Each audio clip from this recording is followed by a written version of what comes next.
लंका के राजा रावण ने माता सीता के हरण का एक भयंकर षड्यंत्र रचा। उसने अपने मामा मारीच को स्वर्ण मृग का रूप धारण करने के लिए कहा ताकि मां सीता का ध्यान आकर्षित किया जा सके। मारीच ने सोने के हिरण का सुंदर चमकीला रूप धारण कर लिया और प्रभु राम की कुटिया के पास आ पहुंचा।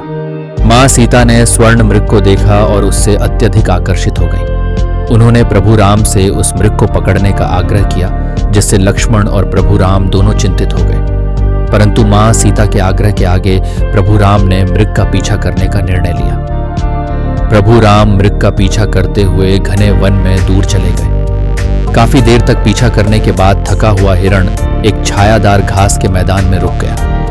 प्रभु राम ने अवसर का फायदा उठाया और अपने सुनहरे बाण से उस पर वार किया। जैसे ही मृग घायल हुआ, मारीच अपने असली रूप में वापस आ गया तो उसने प्रभु राम की आवाज की नकल करते हुए उनकी आवाज में पुकार लगाई, सीते लक्ष्मण, जिससे लक्ष्मण और मां सीता चौंक गए और मां सीता ने लक्ष्मण से प्रभु राम की खोज करने के लिए कहा। जब लक्ष्मण ने जोर देकर कहा कि कोई भी प्रभु राम को नुकसान नहीं पहुंचा सकता, तो मां सीता ने विनती की और फिर लक्ष्मण को जाने का आदेश दिया। लक्ष्मण अनिच्छा से राम की तलाश में चले गए।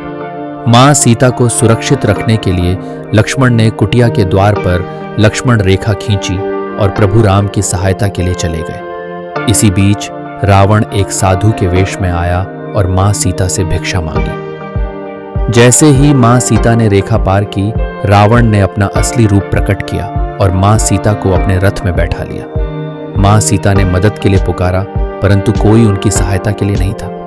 जब प्रभु राम और लक्ष्मण वापस लौटे तो उन्हें मां सीता की अनुपस्थिति का आभास हुआ।